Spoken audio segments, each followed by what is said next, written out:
गोविंद हरि मुरारी हे नाथ नारायण वासुदेव।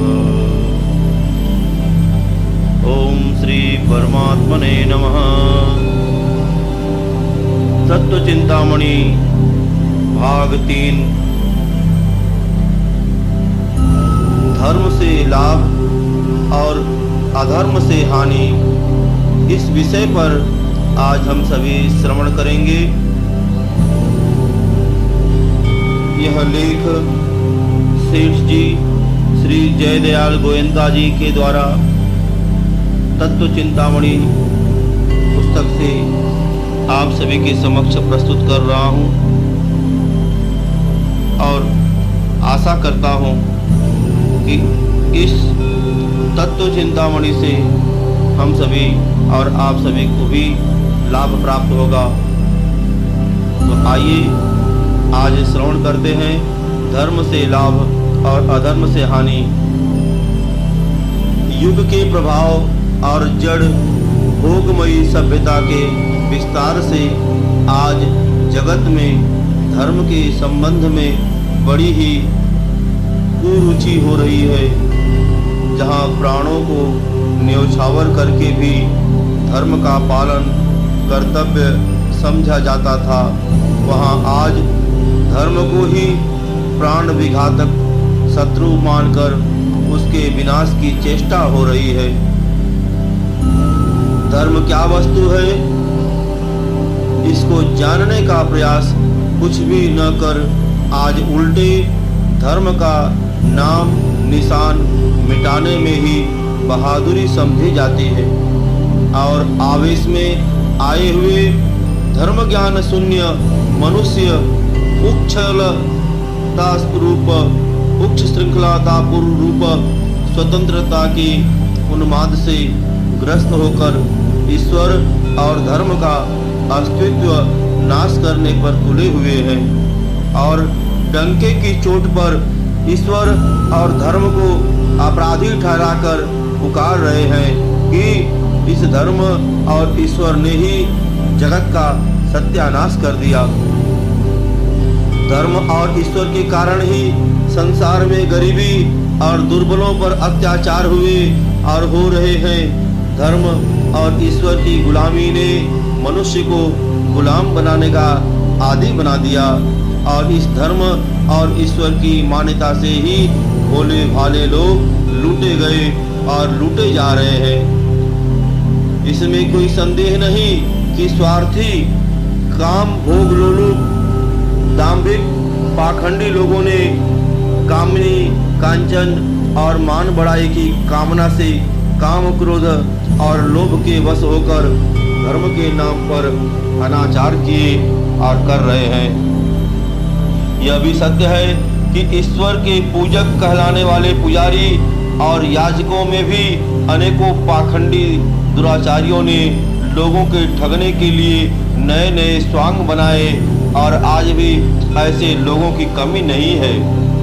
मान बढ़ाई प्रतिष्ठा और धन के मद में अंधे हुए स्वार्थ परायण धर्म ज्ञान रहित विषयोलोलुप मनुष्य अवश्य ही बेचारे गरीब दुखी किसान मजदूर ग्रामीण भोले भाले लोगों से पशुओं की भांति काम लेते हैं, उन पर अत्याचार करते हैं और उनका हक मारते हैं। परंतु इससे यह सिद्ध नहीं होता कि यह धर्म और ईश्वर का दोष है, या इसलिए धर्म और ईश्वर को नहीं मानना चाहिए, बल्कि यूँ कहना चाहिए कि लोगों में धर्म बुद्धि और ईश्वर में आस्था न रहने से ही यह पाखंड और अनाचार फैला। यदि वास्तव में लोगों की धर्म में प्रवृत्ति और सर्वव्यापी सर्वदर्शी न्यायकारी दयालु ईश्वर की सत्ता में विश्वास होता तो इस प्रकार का अनाचार कदापि नहीं फैलता। अनाचार अत्याचार पाखंड और गरीबों के उत्पीड़न में यह धर्म का ह्रास ही प्रधान कारण है। आज तीर्थों में जो काम और लोभ के वश में हुए कुछ दाम्भिक पुरुष किसी प्रकार से प्रविष्ट होकर श्रद्धावान यात्रियों की श्रद्धा से अनुचित लाभ उठा रहे हैं, अथवा आज जो काम भोग परायण नीच वृत्ति के मनुष्य भक्ति के उत्तम चिन्हों को धारण कर धन और स्त्रियों के सतीत्व का हरण कर रहे हैं, वे अवश्य ही महान अपराधी हैं। धर्म के स्थानों को दूषित करने वाले, काम और लोभवश जनता को ठगने वाले, अपने कुकर्मों और दुराचारों से धर्मात्मा साधु संत और भक्तों के नाम पर कलंक लगाने वाले इन नर पिशाचों की जितनी निंदा की जाए थोड़ी है, परंतु ईश्वर और धर्म की सत्ता में श्रद्धा न रखकर धर्म का ढोंग करने वाले इन स्वार्थी, दंभी और पाखंडियों को धर्मात्मा, भक्त या ईश्वरवादी बतलाकर इनका उदाहरण पेश कर अविवेकवश तीर्थ, मंदिर, धर्म या ईश्वर की निंदा करना, धर्म और ईश्वर पर अश्रद्धा पैदा करने की चेष्टा करना, एक प्रकार से धर्म पर अत्याचार करना और जानबूझकर घोर अपराध करना ही है। जगत में न्यूनाधिक रूप में दंभी पाखंडी मनुष्य सदा ही रहे हैं और इस घोर कलिकाल में तो उनकी संख्या बढ़ी हुई है ही। जहाँ जिस वेश के धारण करने और जिस प्रकार का काम करने से उनका स्वार्थ साधन होता है, वे तुरंत दंभ पूर्वक उसी वेश को धारण कर वैसा ही कर्म अपना नीच मनोरथ सिद्ध करने के लिए करने लगते हैं। पिछले दिनों जब खादी का बहुत अधिक आदर था, तब यह देखा गया था कि कितने ही मनुष्य स्वार्थ साधना के लिए ही खादी में श्रद्धा न रहने पर भी खादी पहनने लगे थे, परंतु इससे खादी बदनाम नहीं की जा सकती। आज भी यदि सच्चे देश सेवकों में कोई देशद्रोही मिल जाए और देश सेवक का बाना पहनकर देश का अहित करने लगे, तो इससे न तो देश सेवा बुरी बात ठहरती है और न सच्चे देश सेवकों पर ही न्यायतः कोई अभियोग लग सकता है। यही न्याय धर्म के लिए भी लागू है, परंतु आज तो मानो धर्म और ईश्वर से लोगों का कुछ द्वेष सा हो गया है, ईर्ष्या हो गई है। न्याय अन्याय का विचार छोड़कर किसी भी बहाने धर्म की और ईश्वर की व्यर्थ निंदा करना ही कुछ लोगों ने अपना कर्तव्य सा मान लिया है। खेद की बात है कि धर्म प्राण भारत की आर्य जाति में उत्पन्न पुरुषों में भी आज ऐसे लोग हो गए हैं। इसका एक बड़ा कारण है भोगमयी पाश्चात्य संस्कृति से प्रभावान्वित आजकल की दूषित धर्महीन शिक्षा। बचपन से लड़कों को ऐसी शिक्षा दी जाती है जिसमें धर्म का ज्ञान तो होता ही नहीं, वरन उल्टे धीरे धीरे धर्म में अरुचि बढ़ने लगती है। यही कारण है कि जिनके माता पिता संस्कृत के बहुत सच्चे विद्वान, धर्म के ज्ञाता और धर्म पथ पर दृढ़ता से आरूढ़ थे, आज उन्हीं के पुत्र पौत्रों को यह भी पता नहीं कि ऋषि सेवित सनातन धर्म किसे कहते हैं। अधिकांश में ऐसे ही लोग धर्म और ईश्वर के विरोधी बनते हैं। जैसे आज जंगलों में रहने वाले पहाड़ी जातियों में धर्म का ज्ञान नहीं रहा, प्रायः इसी प्रकार की स्थिति अधिकांश पाश्चात्य शिक्षा पाए हुए लोगों की है। एक विशेषता और भी है, पहाड़ी जाति के भोले भाले भाइयों को समझा बुझाकर धर्म के मार्ग पर लाना सहज है, परंतु जिन भाइयों को विद्या, बुद्धि और नवीन संस्कृति का अभिमान है और जो इसी को उन्नति मान बैठे हैं, उनका धर्म पथ पर आना बहुत ही कठिन है। ईश्वर की दया के सामने तो कुछ भी कठिन नहीं है। ईश्वर सर्वशक्तिमान है, वो जो चाहे सो कर सकते हैं। कुछ समय पूर्व भारतवर्ष में कोई भी भाई इस प्रकार धर्म और ईश्वर के विरुद्ध खुले आम कुछ भी कहने का साहस नहीं करता था, जैसा कि आजकल लोग पन्नों और पत्रों और सभाओं में भी अनर्गल वाणी में ईश्वर और धर्म का नाम मिटाने के उद्देश्य से धर्म और ईश्वर पर गंदे से गंदा आक्षेप करते हैं। उन ईश्वर के और धर्म के विरोधी भाइयों से मेरा नम्र निवेदन है कि आप लोग आवेश में न आकर गंभीर विचार करें। उन्नति और उद्धार के नाम पर ईश्वर और धर्म के विरुद्ध आंदोलन कर इस पवित्र आर्य भूमि को महान संकट में डालने का प्रयत्न न करें। प्राचीन काल के धर्म प्रचारक और धर्मसेवी महर्षियों के त्यागपूर्ण जीवन की ओर ध्यान दें। वे कितने बड़े त्यागी और विरक्त थे। धर्म के लिए उन्होंने कैसे कैसे संकट सहे थे। देश और धर्म की रक्षा के लिए उन्होंने किस प्रकार अपने जीवन अर्पण कर रखे थे। वृत्तासुर के उपद्रव से दुनिया को बचाने के लिए महर्षि दधीचि ने अपने शरीर का मांस गायों को चटवाकर अपनी अस्थियां तक दे दी थी। ऐसे बहुत से उदाहरण प्राचीन इतिहासों में मिलेंगे। आप लोग विचार कीजिए कि धर्म का ह्रास होने पर देश और जाति की क्या दशा होगी। ईश्वर का आश्रय और धर्म में प्रवृत्ति, यही दो ऐसी चीजें हैं जिनसे हम दुखों से छूटकर परम सुख के अधिकारी हो सकते हैं। ईश्वर में अविश्वास और धर्म का लोप होने पर हमारा जीवन शत्रुओं से भी अधिक खराब हो जाएगा, पशुओं से भी अधिक खराब हो जाएगा। ईश्वर की सत्ता न मानने और धर्म का विरोध करने से अधर्म की वृद्धि होगी और अधर्म के विस्तार से संसार नष्ट भ्रष्ट होने लगेगा। आचार की मर्यादा नष्ट हो जाएगी। पर धन पर स्त्री का विचार उठ जाएगा।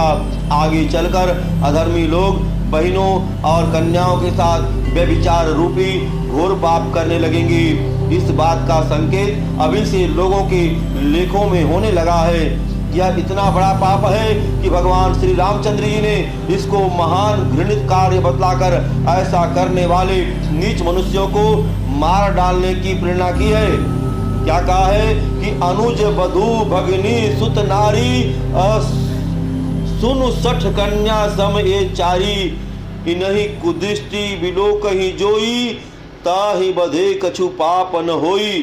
जब धर्म की मर्यादा नहीं रहेगी, पशु धर्म फैल जाएगा, तब ऐसे घोर पाशविक धर्म से कौन किसे रोकेगा।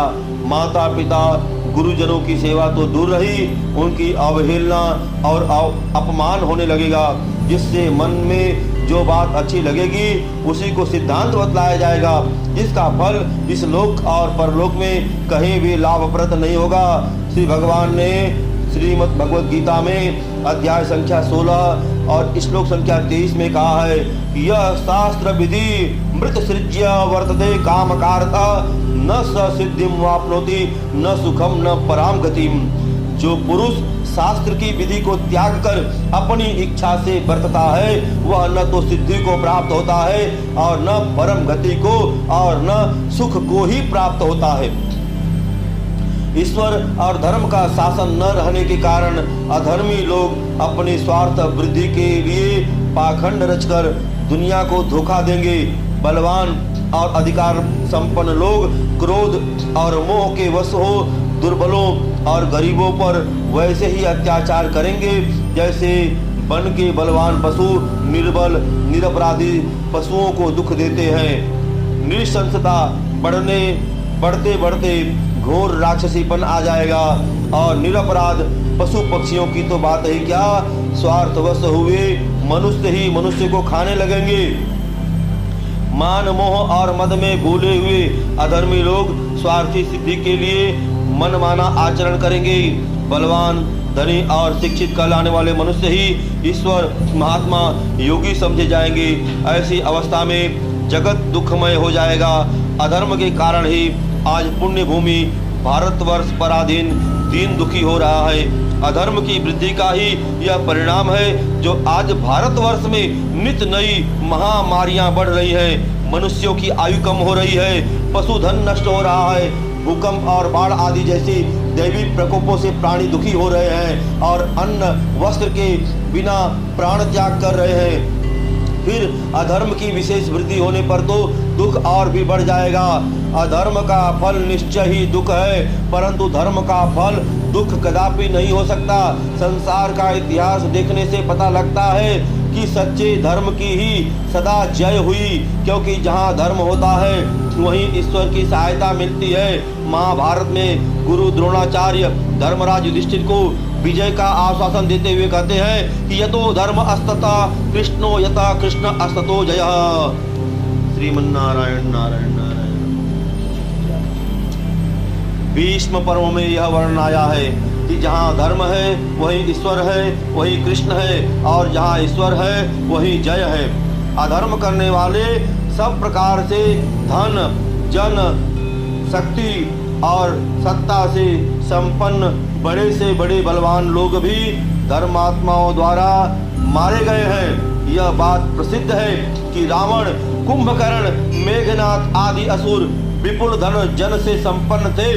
उनके पास युद्ध के असाधारण उपकरण मौजूद थे, किंतु पाप के कारण वे भगवान की दया से युक्त साधारण वानरों द्वारा ही परास्त किए गए।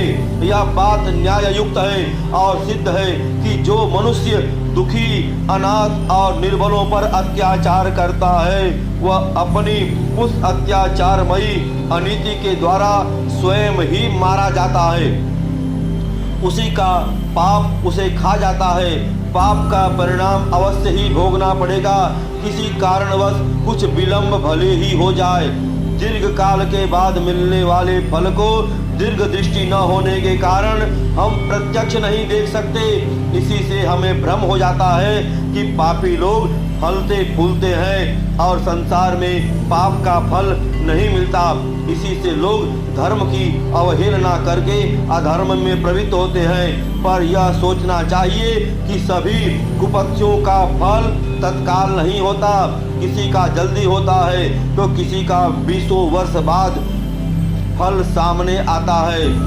निपुण वैद्य डॉक्टरों को भी पता नहीं लगता कि वह किसका परिणाम है, परंतु है वह अवश्य ही किसी समय किए हुए किसी पाप या कुपत्य का परिणाम, जो बीज जमीन में तुरंत अंकुरित होता है, कोई महीनों में बाद होता है, और किसी पेड़ में हाथों हाथ फल लगने लगते हैं, तो कोई पेड़ 20 साल के बाद फल देता है। यह निश्चय रखना चाहिए कि बीज के अनुसार फल अवश्य होगा। इसी प्रकार हमारे किए हुए कर्मों का फल भी निसंदेह हमें भोगना पड़ेगा।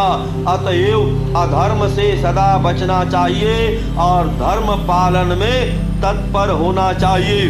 धर्म के आचरण से मनुष्य में समता, शांति, दया, संतोष, सरलता, साहस, निर्भयता, वीरता, धीरता, गंभीरता, क्षमा आदि गुणों का स्वाभाविक ही विकास होता है। धर्म रूपी तप के आचरण से अग्नि से ईंधन की भांति सारे पाप और अवगुण जल जाते हैं और विषयों से विरक्ति तथा ईश्वर के तत्व का ज्ञान हो जाता है, जिससे समस्त सद्गुण उसमें अपने आप ही प्रकट हो जाते हैं। ऐसा धर्मात्मा पुरुष किसी भी प्राणी को किंचन मात्र भी दुख नहीं पहुंचा सकता। वह सब में ईश्वर का या अपने आत्मा का दर्शन करता है। सर्वत्र ईश्वर अथवा आत्मा का दर्शन करने वाला पुरुष कैसे किसी को दुख दे सकता है? जैसे अज्ञानी पुरुष अपने स्वार्थ में रत रहता है, वैसे ही ऐसा धर्मात्मा पुरुष चींटी से लेकर इंद्र पर्यंत समस्त जीवों के हित में रत रहता है। इसी के परिणाम स्वरूप वह पुरुष परमात्मा को प्राप्त हो जाता है। श्रीमद् भगवद गीता के अध्याय संख्या 12 श्लोक संख्या 4 में भगवान श्री कृष्ण ने कहा है कि ते प्राप्नुवन्ति मामेव सर्वभूत हिते सताः रताः। धर्म को जानने वाले पुरुषों द्वारा निर्बल गरीबों पर अत्याचार होना तथा उनके द्वारा किसी का धन हरण होना और सताया जाना तो एक किनारे रहा। वे समझ बूझकर एक क्षुद्र चींटी को भी पीड़ा नहीं पहुंचा सकते। जो जानबूझकर किसी भी जीव को किंचित मात्र भी पीड़ा पहुंचाता है, उसके लिए धर्म के तत्व की बात तो दूर रही, उसने धर्म का तत्व जानने वाले पुरुषों से शिक्षा भी नहीं पाई, क्योंकि शास्त्रों में अहिंसा को ही परम धर्म बतलाया है। अहिंसा परमो धर्म।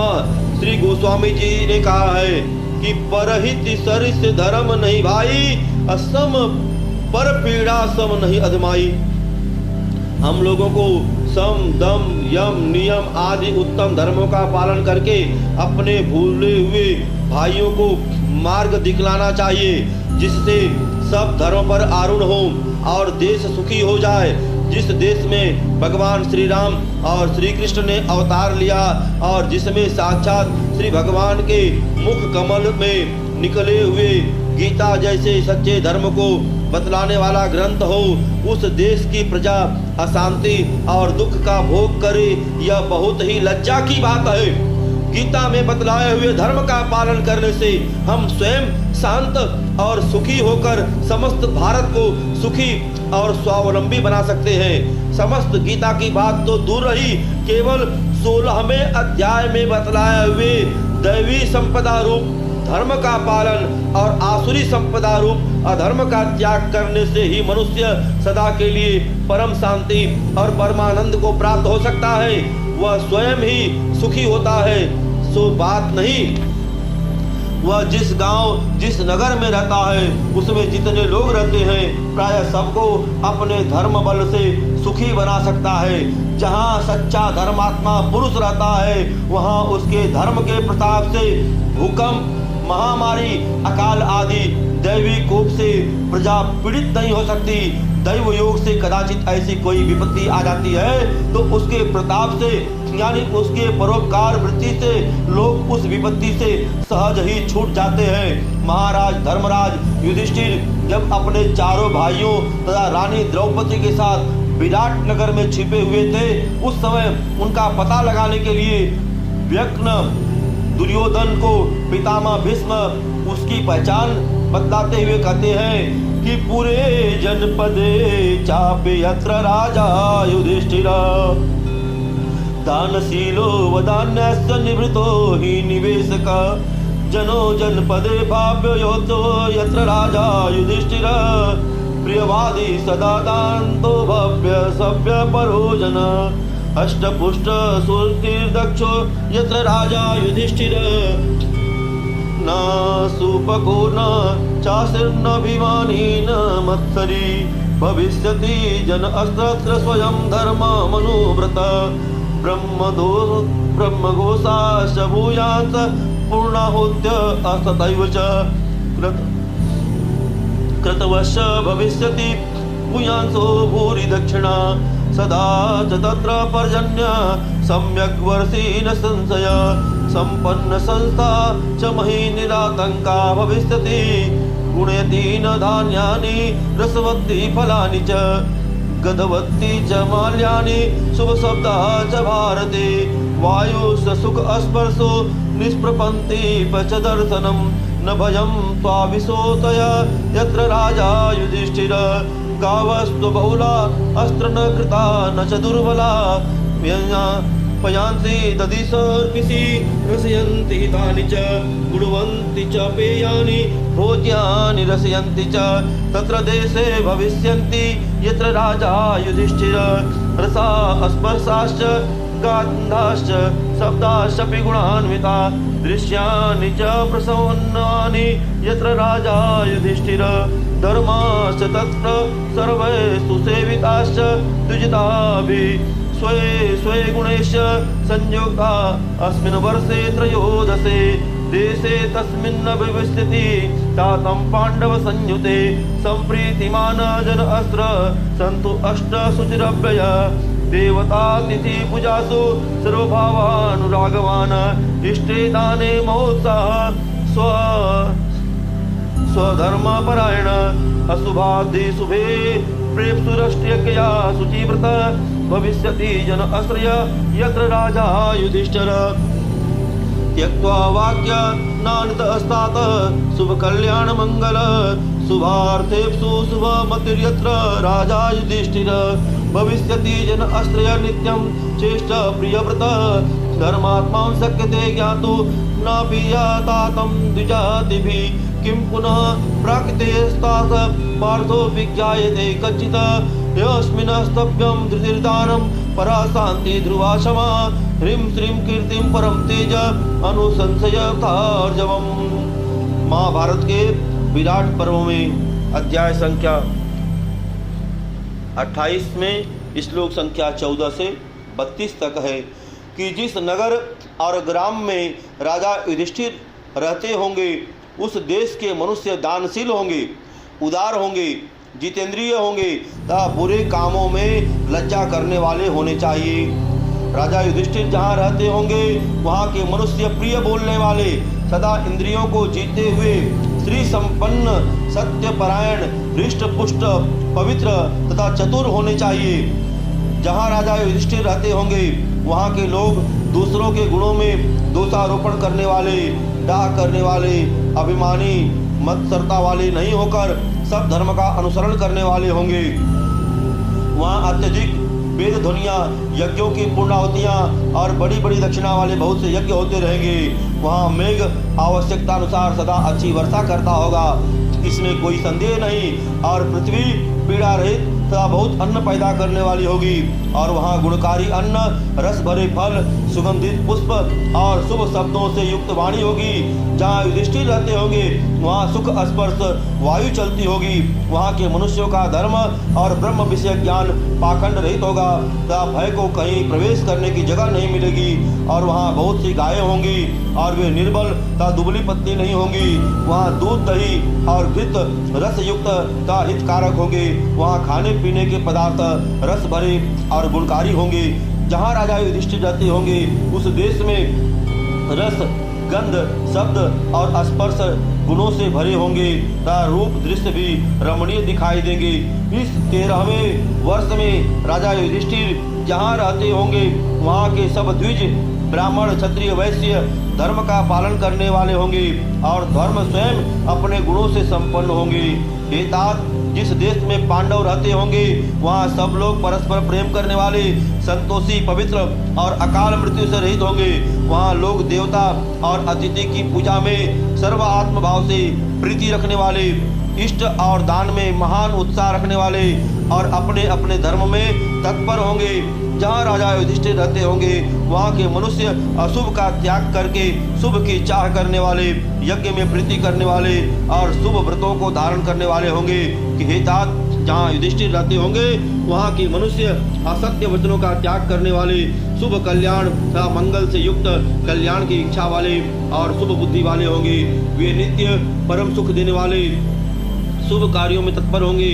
हे तात, ऐसे जिन धर्मात्मा युधिष्ठिर में सत्य, धैर्य, दान, परा शांति, अविचल, क्षमा, लज्जा, श्री, कीर्ति, महान, तेज, दयालुता, सरलता आदि गुण नित्य निवास करते हैं, उन धर्मराज को ब्राह्मण भी नहीं पहचान सकते, फिर साधारण मनुष्य तो पहचान ही कैसे सकते हैं। अतएव सबको धर्मपरायण होना चाहिए।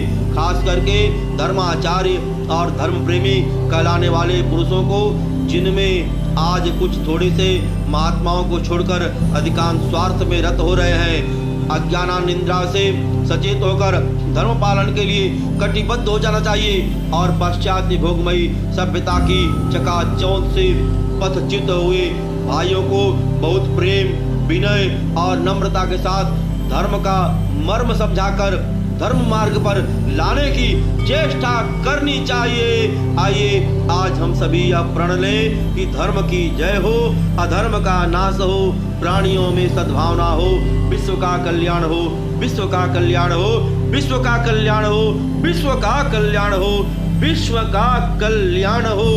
इस भावना को समझकर हम सभी अपने धर्म के प्रति आरूढ़ रहे और सदैव तत्पर रहे और जो हमारे भाई भूले भटके हुए हैं उनको भी धर्म के मार्ग पर लाना यह भी हमारा ही कर्तव्य है। बोले श्री कृष्ण भगवान की जय।